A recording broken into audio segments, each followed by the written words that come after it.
Luke stands in a steel-barred cage, wearing his soft, ripped jeans. His chest and feet are mouth-wateringly naked, and he's staring at me. His private joke smile etched on his beautiful face, and his eyes a molten gray. In his hands, he holds a bowl of strawberries.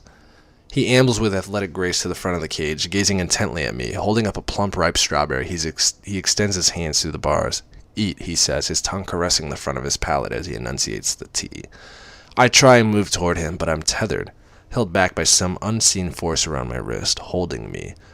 "Come, eat," he says, smiling his delicious crooked smile. I pull and pull. I want to scream and shout, but no sound emerges. I'm mute. He stretches a little further, and the strawberry is at my lips. "Eat, Lynn." His mouth forms my name, lingering sensually on each syllable. I open my mouth and bite. The cage disappears, and my hands are free. I reach up to touch him. I graze my fingers through his chest hair. "Lynn, no," I moan. "Come on, baby. No, I just want to touch you. Wake up. No, please." My eyes flicker unwillingly open for a split second. I'm in bed with someone, and he's nuzzling my ear. "Wake up, baby," he whispers, and the effect of his sweet voice spreads like warm, melted caramel through my veins. It's Luke. Geez, it's still dark, and the images of him from my dream persist, disconcerting and tantalizing in my head. "Oh no," I groan. I want back at his chest, back to my dream. Why is he waking me? It's the middle of the night, or so it feels. Holy shit, does he want sex now? "Time to get up, baby. I'm going to switch on the sidelight." His voice is quiet. "No," I groan. "I want to chase the dawn with you," he says, kissing my face, my eyelids, the tip of my nose, my mouth, and I open my eyes. The sidelight is on. "Good morning, beautiful," he murmurs. I groan, and he smiles. "You are not a morning person," he murmurs. Through the haze of light, I squint and see Luke leaning over me, smiling, amused at me, dressed in black. "I thought you wanted sex," I grumble. "Lynn, I always want sex with you. It's heartwarming to know you feel the same," he says dryly. I gaze at him as my eyes adjust to the light, but he still looks amused. Thank heavens. Of course I do, just not when it's so late. It's not late, it's early. Come on, up you go. We're going out. I'll take a rain check on the sex. "I was having such a nice dream," I whine. "Dream about what?" he asks patiently. "You?" I blush. "What was I doing this time?" "Trying to feed me strawberries." His lips twitch with a trace of a smile. "Dr. Flynn could have a field day with that. Up, get dressed. Don't bother to shower. We can do that later." "Oui." I sit up and the sheet pools at my waist, revealing my body. He stands to give me room, his eyes dark. "What time is it?" 5:30 in the morning. "Feels like 3 a.m. "We don't have much time. I let you sleep as long as possible. Come." "Can't I have a shower?" He sighs. "If you have a shower, I'll want one with you, and you know what will happen then. The day will just go. Come." He's excited like a small boy. He's iridescent with anticipation and excitement. It makes me smile. "What are we doing?" "It's a surprise. I told you." I can't help but grin up at him. Okay, I clamber off the bed and search for my clothes. Of course, they are neatly folded on the chair beside my bed. He's laid out a pair of his jersey boxer briefs, too. Ralph Lauren, no less. I slip them on, and he grins at me. Another piece of Luke Theophilus's underwear, a trophy to add to my collection, along with the card, the BlackBerry, the Mac, his black jacket, and a set of old valuable first editions. I shake my head at his largesse, and I frown as a scene from Tess crosses my mind. The strawberry scene. It evokes my dream. To hell with Dr. Flynn. Freud would have a field day, and then he'd probably expire trying to deal with 50 Shades. "I'll give you some room now that you're up."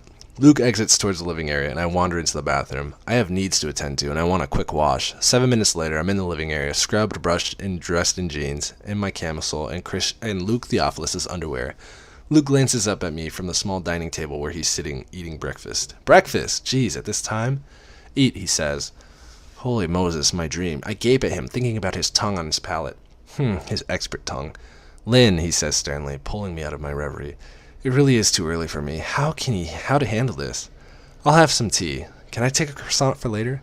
He eyes me suspiciously, and I smile sweetly. "Don't rain on my parade, Lynn," he warns softly. "I will eat later when my stomach's woken up, at 7:30 a.m., okay?" "Okay," he peers down at me. Honestly, I have to concentrate hard on not making a face at him. "I want to roll my eyes at you." "By all means do, and you will make my day," he says sternly. I gaze up at the ceiling. Well, a spanking would wake me up, I suppose. I purse my lips in quiet contemplation. Luke's mouth drops open. "On the other hand, I don't want you to be all hot and bothered. The climate here is warm enough." I shrug nonchalantly. Luke closes his mouth and tries very hard to look displeased, but fails hopelessly. I can see the humor lurking in the back of his eyes. You are, as ever, challenging, Miss Tran. Drink your tea.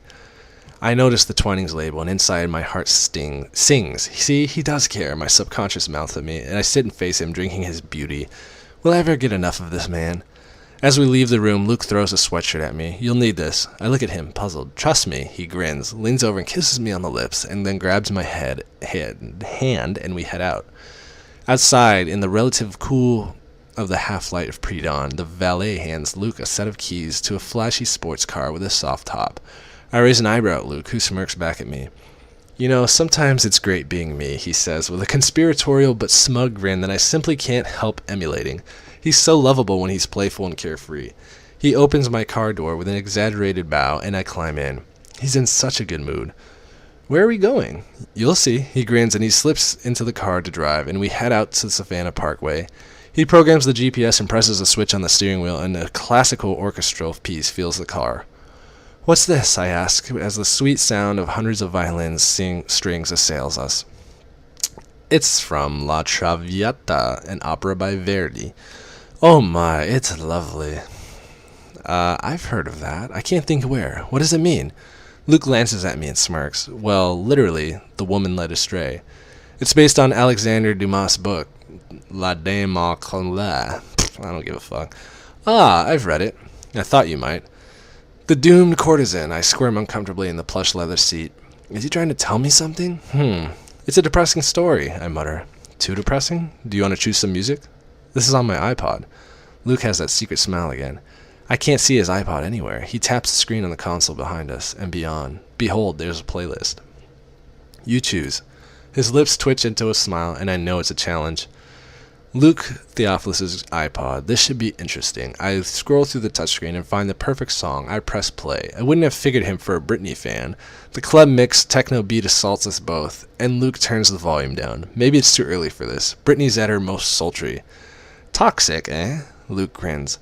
I don't know what you mean. I feign innocence. He turns the music down a little more, and inside I'm hugging myself. My inner goddess is standing on the podium waiting her gold medal. He turned the music down. Victory.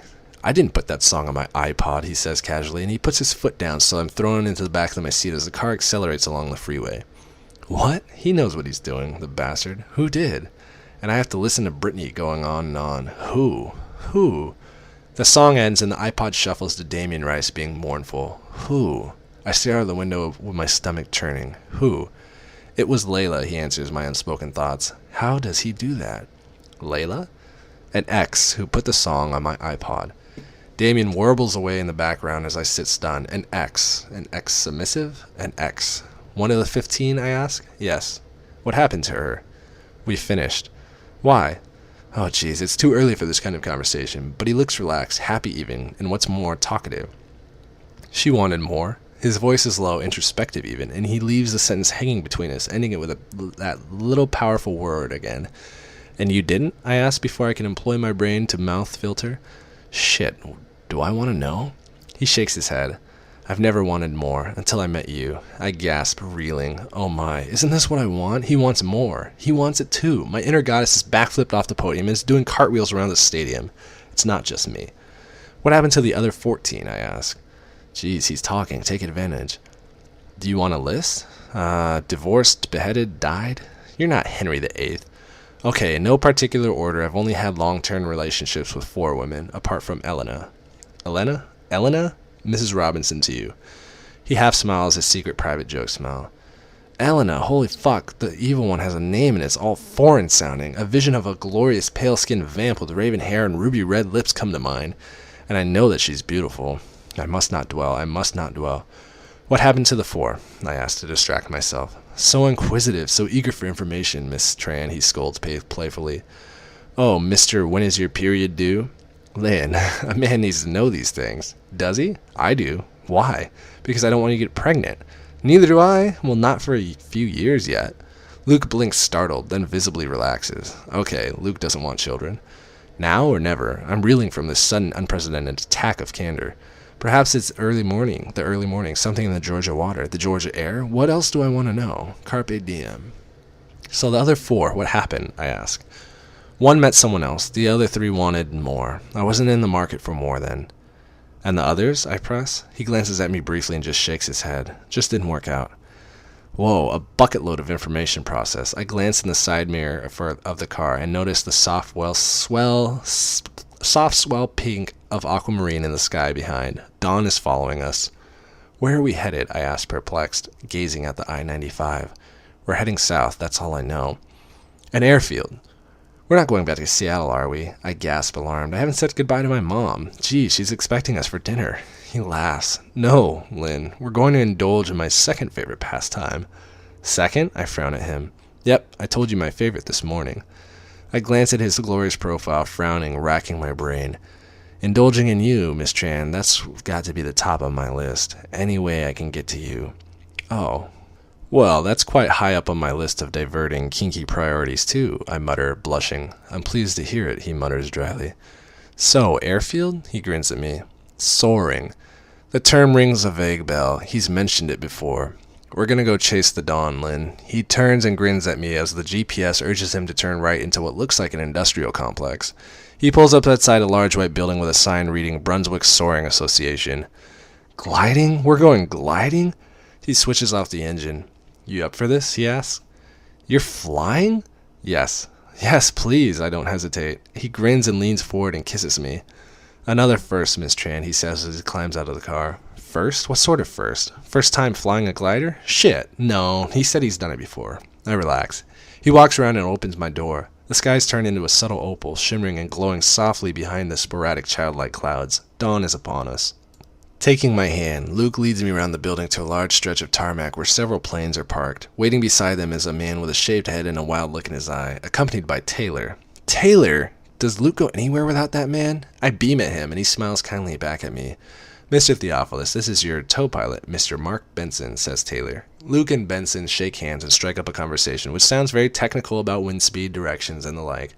Hello, Taylor, I murmur shyly. Miss Tran, he nods, greeting at me, and I frown. Lynn, he corrects himself. He's been hell on wheels the last few days. Glad we're here, he says conspiratorially.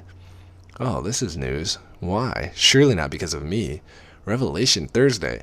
Must be something in the Savannah water that makes these men loosen up a bit. Lynn, Luke summons me. Come. He holds out his hand. See you later. I smile at Taylor, giving him a quick salute, and heads back out to the parking lot. Mr. Benson, this is my girlfriend, Lynn Tran. Pleased to meet you, I murmur as we shake hands. Benson gives me a dazzling smile. Likewise, he says, and I can tell from his accent that he's British. As I take Luke's hand, there's a mounting excitement in my belly. Wow, gliding. We follow Mark Benson out across the tarmac towards the runway. He and Luke keep up a running conversation. I catch the gist. We will be in a Blanik L-23, which is apparently better than the L-13, although this is open to debate. Benson will be flying a Piper Pawnee. He's been flying tail draggers for about 5 years now. It all means nothing to me, but glancing up at Luke, he's so animated, so in his element, it's a pleasure to watch him. The plane itself is long, sleek, white with orange stripes. It has a small cockpit with 2 seats in front of each other. It's attached by a long white cable to a small conventional single propeller plane. Benson opens the large, clear perspex dome that frames the cockpit, allowing us to climb in. First, we need to strap on your parachute. Parachute? I'll do that. Luke interrupts him and takes the harness off Benson, who smiles amenably at him. I'll fetch some ballast, Benson says, and heads toward the plane. You like strapping me into things, I observe dryly. Miss Tran, you have no idea. Here, step into the straps.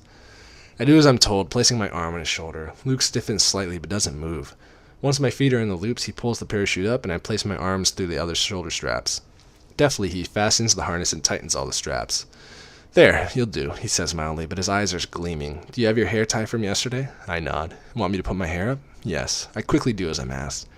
In you go, Luke commands. He's still so bossy. I go climb into the back. No, front. Pilot sits in the back. But you won't be able to see. I'll see plenty, he grins. I don't think I've ever seen him so happy, so bossy, but happy. I clamber in, settling down into the leather seat. It's surprisingly comfortable. Luke leans over, pulls the harness over my shoulders, and reaches in between my legs for the lower belt and slots it into the fastener that rests against my belly. He tightens all the restraining straps. Twice in one morning. I am a lucky man, he whispers and kisses me quickly. This won't take long, 20, 30 minutes at most. Thermals aren't great at this time of the morning, but it's so breathtaking up there at this hour. I hope you're not nervous. Excited, I beam. Where did this ridiculous grin come from? Actually, part of me is terrified. My inner goddess, she's under a blanket behind the sofa. Good, he grins back, stroking my face, then disappears from view. I hear and feel his movements as he climbs in behind me. Of course, he strapped me in so tightly I can't move around to see him. Typical. We're very low to the ground. In front of me is a panel of dials and levers and a big stick thing. I leave well alone. Mark Benson appears with a cheerful grin as he checks my straps and leans in and checks the cockpit floor. I think it's the ballast. Yep, that's secure. First time, he asks me? Yes, you'll love it. Thanks, Mr. Benson. Call me Mark, he turns to Luke. Okay? Yep, let's go. I'm so glad I haven't eaten anything. I'm beyond excited, and I don't think my stomach would be a good game for food, excitement, and leaving the ground. Once again, I'm putting myself into this beautiful man's skilled hands. Mark shuts the cockpit lid, strolls over to the front of the plane, and climbs in. The Piper's single propeller starts, and my nervous stomach relocates itself to my throat. Jeez, I'm really doing this. Mark taxis slowly down the runway as the cable takes the strain. We suddenly jolt forward. We're off. I hear chatter over the radio set behind me. I think it's Mark talking to the tower, but I can't make out what he's saying. As the Piper picks up speed, so do we. It's very bumpy, and in front of us, the single prop plane is still on the ground. Geez, will we ever get up? And suddenly, my stomach disappears from my throat and free falls through my body to the ground. We're airborne. Here we go, baby, Luke shouts from behind me, and we are in our own bubble, just us two. All I hear is the sound of wind ripping past the distant hum of the Piper's engine. I'm gripping the edge of my seat with both hands so tightly my knuckles are white. We head west, inland, away from the rising sun, gaining height, crossing over fields and woods and homes in I-95. Oh my, this is amazing. Above us, only sky. The light is extraordinary, diffuse and warm in hue, and I remember Jose rambling on about magic hour, a time of day that photographers adore. This is it, just after dawn, and I'm in it, with Luke. Abruptly, I'm reminded of Jose's show. I need to tell Luke. I wonder briefly how he'll react. But I won't worry about that now. Not now. I'm enjoying the ride. My ears pop as we gain height, and the ground slips further and further away. It's so peaceful. I completely get why he likes to be up here, away from his BlackBerry and all the pressures of his job.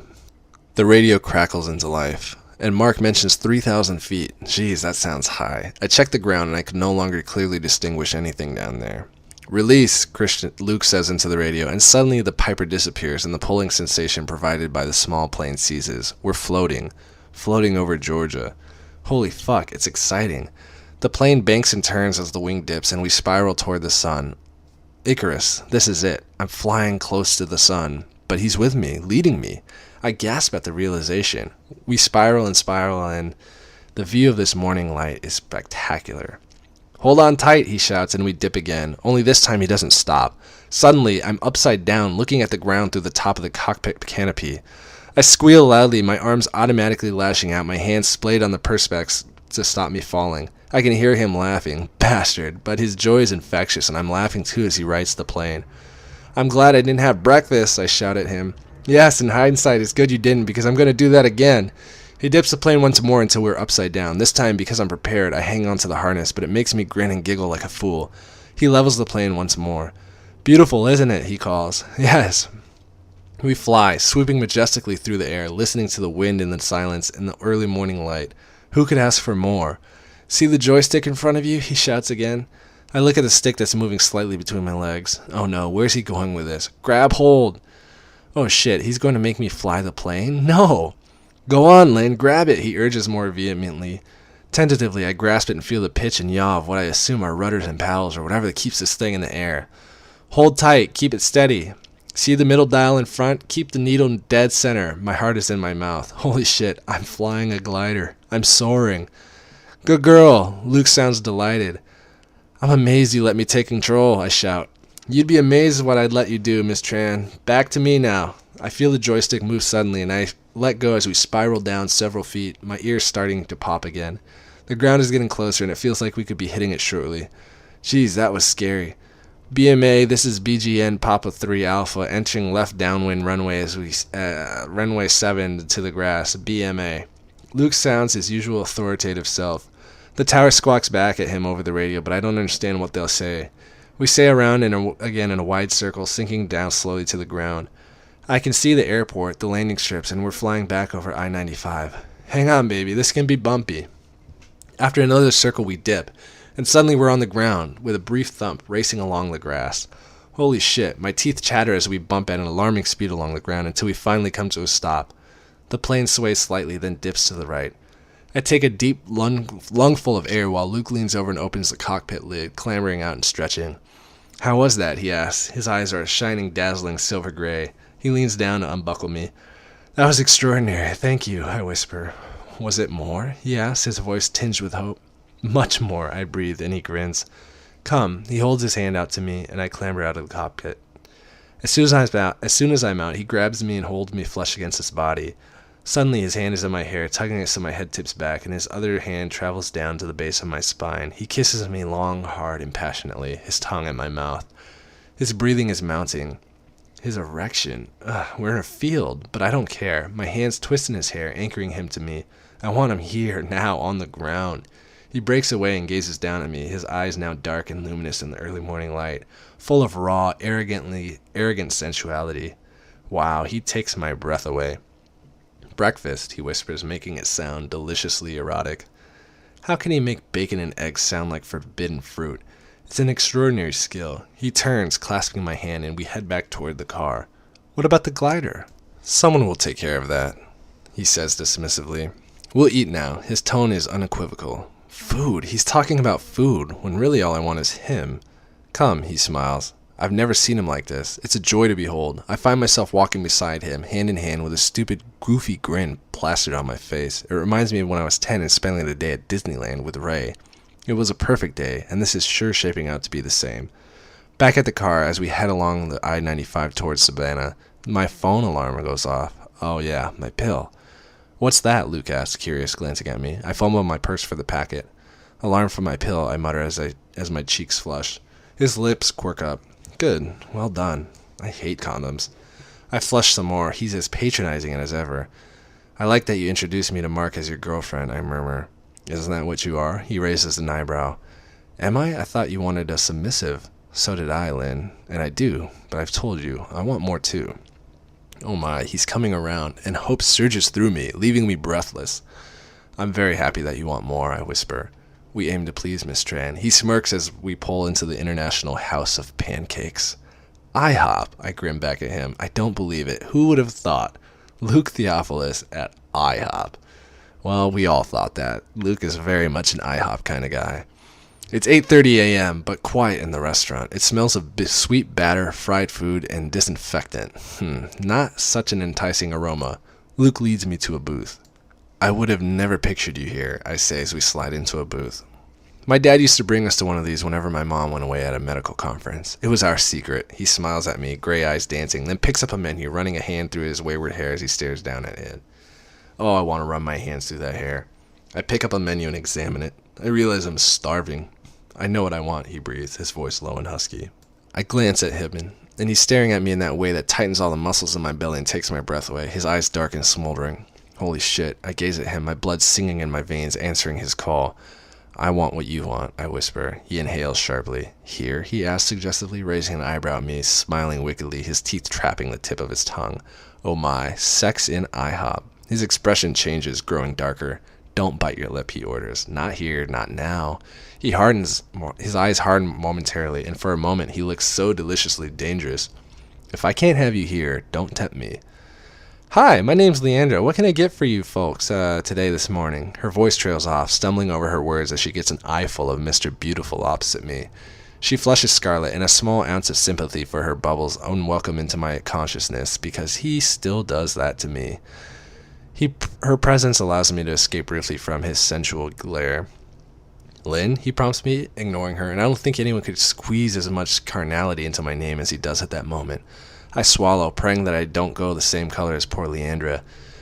I told you what I want. I keep my voice soft, low, and he looks at me hungrily. Jeez, my inner goddess swoons. Am I up to this game? Leandra looks from me to him and back again. She's practically the same color as her shiny red hair. Shall I give you folks another minute to decide? No, we know what we want. Luke's mouth twitches a small, sexy smile.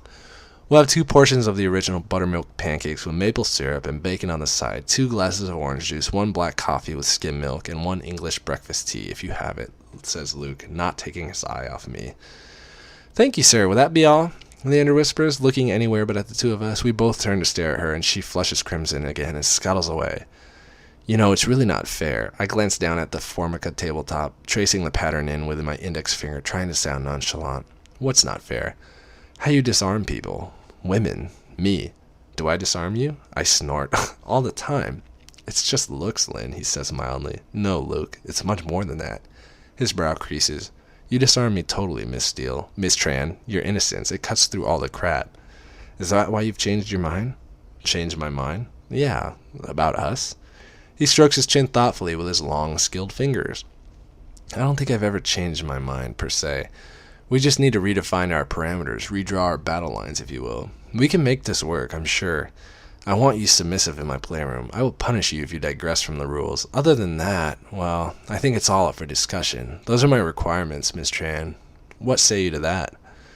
So I get to sleep with you? In your bed? Is that what you want? Yes.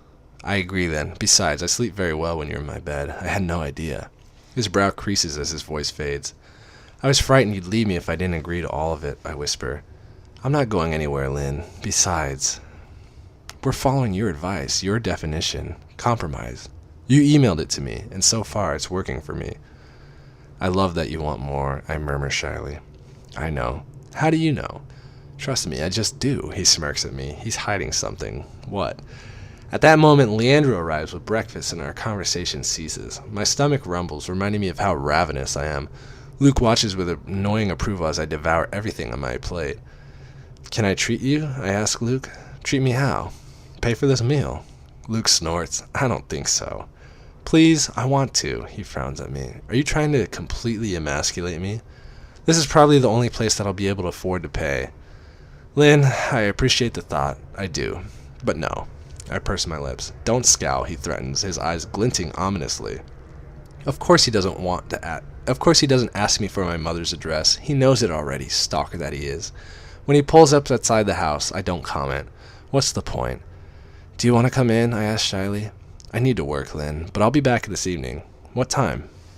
I ignore the unwelcome stab of disappointment. Why do I want to spend every single minute with this controlling sex god? Oh yes, I've fallen in love with him. And he can fly. Thank you for the more. My pleasure, Lynn. He kisses me, and I inhale his sexy Luke smell. I'll see you later. Try and stop me, he whispers. I wave goodbye as he drives off into the Georgia sunshine. I'm still wearing his sweatshirt and his underwear, and I'm too warm. In the kitchen, my mom is in a complete flap. It's not every day she has to entertain a multi-zillionaire, and it's stressing her out. How are you, darling? She asks, and I flush because she must know what I was doing last night. I'm good. Luke took me gliding this morning. I hope the new information will distract her. Gliding? As in a small plane with no engine? That sort of gliding? I nod.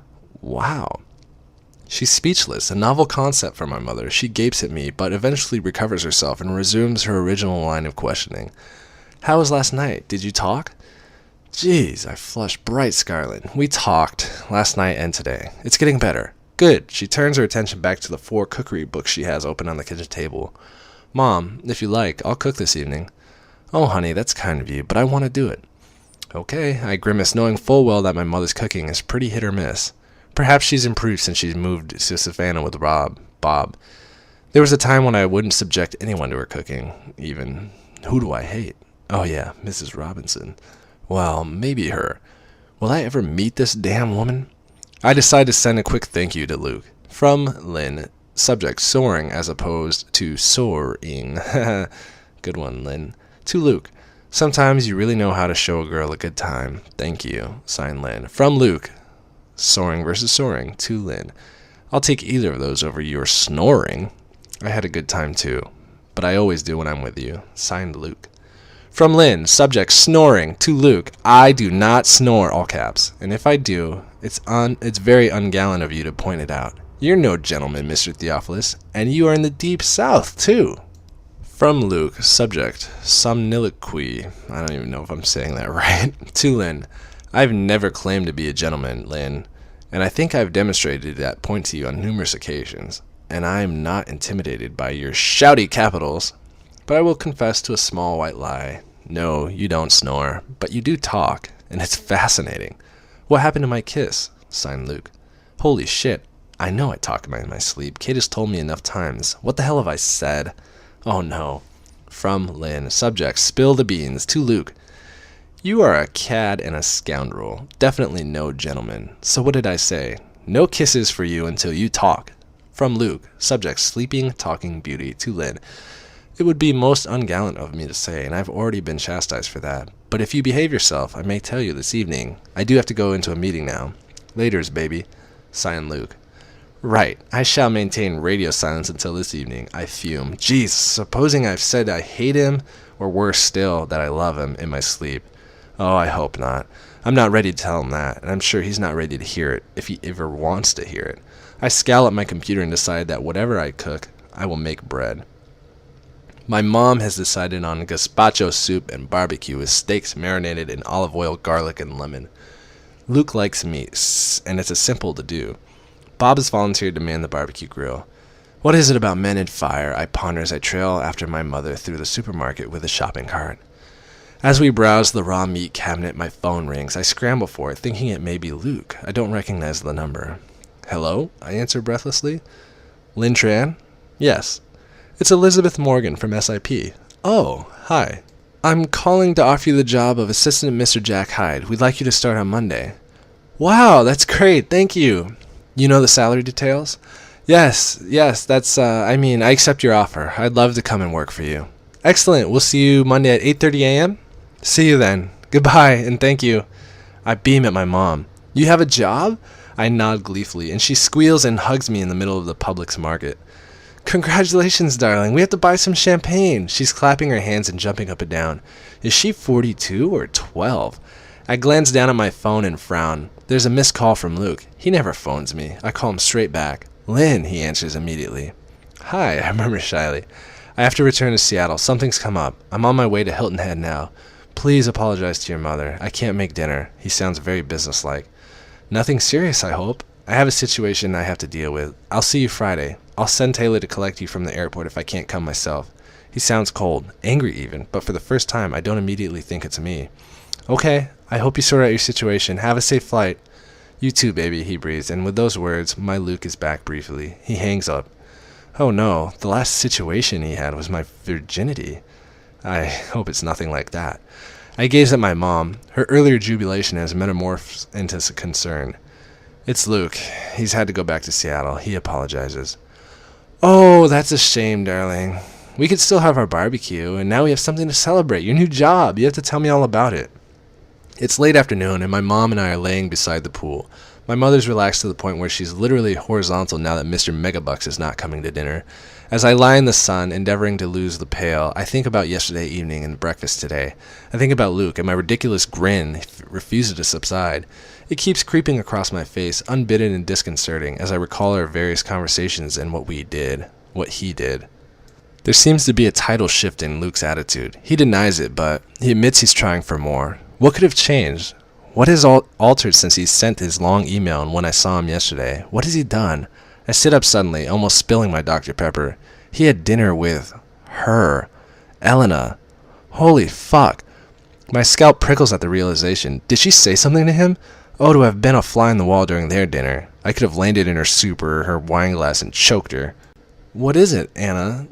What is it, Lynn, honey? Mom asked, startled from her torpor. I'm just having a moment, Mom. What time is it? About 6:30 p.m., darling. He won't have landed yet. Can I ask him? Should I ask him? Perhaps she's nothing to do with it. I fervently hope so. What did I say in my sleep? Crap, some unregarded remark while dreaming about him, I bet. Whatever it is, or was, I hope to see if change is coming from with him and not because of her. I'm sweltering in this damn heat. I need another dip in the pool. As I get ready for bed, I switch on my computer. I've heard nothing from Luke. Not even a word that he's arrived safely. From Lynn. Subject, safe arrival. To Luke. Dear sir, please let me know you have arrived safely. I'm starting to worry. Thinking of you. Your Lynn. 3 minutes later, I hear the ping in my email inbox. Subject, sorry. To Lynn. Dear Miss Tran, I have arrived safely. Please accept my apologies for not letting you know. I don't want to cause you any worry. It's heartwarming to know that you care for me. I'm thinking of you too, and as ever, looking forward to seeing you tomorrow. Luke Theophilus. I sigh. Luke is back to formality. From Lynn. Subject, the situation. To Luke. Dear Mr. Theophilus, I think it's very evident that I care for you deeply. How could you doubt that? I hope your situation is in hand. Your Lynn. P.S. Are you going to tell me what I said in my sleep? To Lynn. From Luke. Subject, pleading the fifth.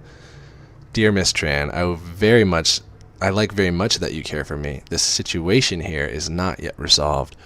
With regard to your P.S., the answer is no. Signed, Luke. From Lynn, subject, pleading insanity. To Luke, I hope it was amusing, but you should know I cannot accept any responsibility for what comes out of my mouth when I'm unconscious. In fact, you probably misheard me. A man of your advanced years is surely a little deaf. From Luke, subject, pleading guilty. To Lynn, dear Miss Tran, could you speak up? I can't hear you. From Luke. From Lynn, subject, pleading insanity again. To Luke, you're driving me crazy. From Luke, subject, I hope so. To Lynn, dear Miss Tran, I intend to do exactly that on Friday evening. Looking forward to it. Winky face. Signed, Luke. From Lynn, subject, grrr. To Luke, I'm officially pissed at you. Good night, Miss L. Tran. Subject, Luke. No, subject, Wildcat. From Luke. To Lynn, are you growling at me, Miss Tran? I possess a cat of my own for growlers. Cat of his own? I've never seen a cat in his apartment. I'm not going to answer him. Okay, he can be so exasperating sometimes. 50 shades of exasperating. I clamber into my bed and lie glaring at the ceiling as my eyes adjust to the dark. I hear another ping from my computer. I'm not going to look. No, definitely not. I'm not going to look. Gah, like the fool I am, I cannot resist the lure of Luke Theophilus's words. From Luke, subject, what you said in your sleep. To Lynn. Lynn, I'd rather hear you say the words that you uttered in your sleep when you're conscious. That's why I won't tell you. Go to sleep. You'll need to be rested with what I have in mind for you tomorrow. Luke Theophilus. Oh no, what have I said? It's as bad as I think, I'm sure.